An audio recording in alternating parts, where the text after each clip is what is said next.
بسم اللہ الرحمن الرحیم۔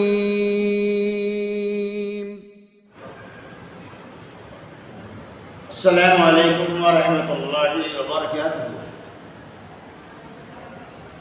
الحمدللہ وحدہ والصلاة والسلام علی من لا نبی بعدہ، اما بعد۔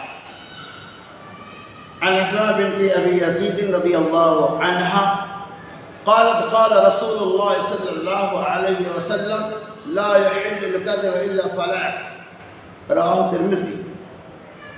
حضرت اسماء بنت یزید رضی اللہ تعالی عنہ کہتی ہیں اللہ کے رسول صلی اللہ علیہ وسلم نے ارشاد فرمایا لا يحل الكذب الا بثلاث، کہ جھوٹ بولنا حلال نہیں ہے سوائے تین مقامات کے۔ یعنی اللہ کے نبی صلی اللہ علیہ وسلم نے حدیث پاک کے اندر اس بات کو واضح فرمایا کہ مسلمانوں کے لیے جھوٹ بولنا جائز ہے ہی نہیں۔ اللہ کے نبی صلی اللہ علیہ وسلم نے جھوٹ بولنے کو حرام قرار دیا۔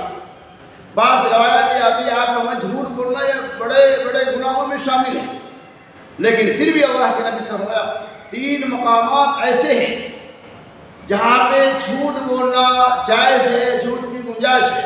نمبر ایک، آپ سے فرمایا بیوی کو راضی کرنے کے لیے۔ نمبر دو، جنگ کے میدان میں۔ نمبر تین، دو آدمیوں کو بھی اصلاح کرانے کی غرض سے۔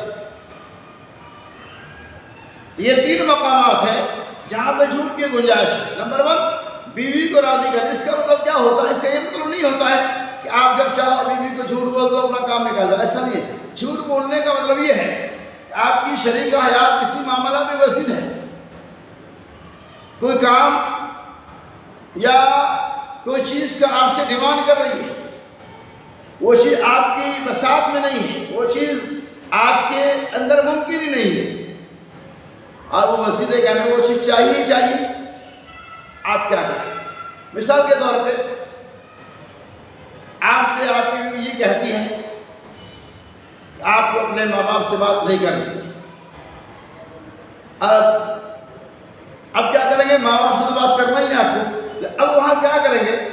وقتی طور پہ اس کو راضی کرنے کے لیے تاکہ گھر کے اندر انتشار نہ ہو، آپ بولے ہاں ٹھیک ہے میں بات نہیں کروں گا، وقتی طور پہ تاکہ وہ خوش ہو جائیں۔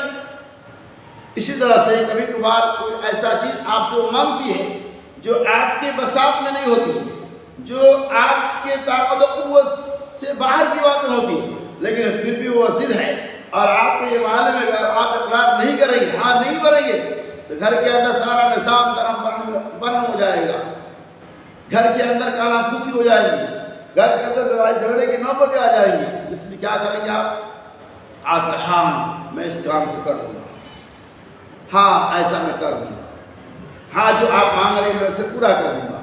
اس کو راضی کرنے کے لیے آپ ایسے موقع سے جھوٹ بھی بول سکتے ہیں۔ مثال کے طور پہ وہی آپ کو کہتی ہے کہ مجھے 5 تولہ سونا چاہیے، تب میں عید کی خوشی میں شامل ہوں گی، لیکن وہ چیز آپ کے پاس نہیں ہے، آپ کے اندر طاقت ہے ہی نہیں، لیکن آپ ہاں نہیں کریں گے تو ہو سکتا ہے گھر کے اندر ناراضگی ہو جائے، بچوں کے ساتھ معاملہ بگڑنے لگے، آپ کیا کریں گے وہاں؟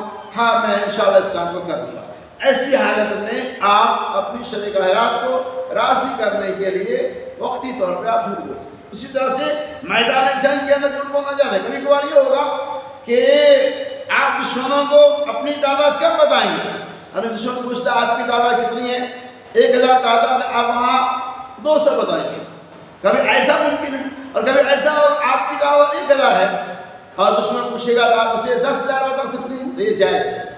نبی صلی اللہ علیہ وسلم کا معمول تھا کہ جب آپ جنگی مہم پہ جاتے تو صحابہ کرام کے درمیان میٹنگیں کرتے، بات چیت ہوتی، اور پھر آپ کے آج صبح فجر کے بعد ہم لوگ پشچم کی طرف سے اپنا قافلہ نکالیں گے، لیکن جب نکلنے کی باری آتی، جب جانا ہوگا تو آپ صلی اللہ علیہ وسلم پشچم کے بجائے پورب سے نکلتے تھے۔ کیوں ایسا کرتے؟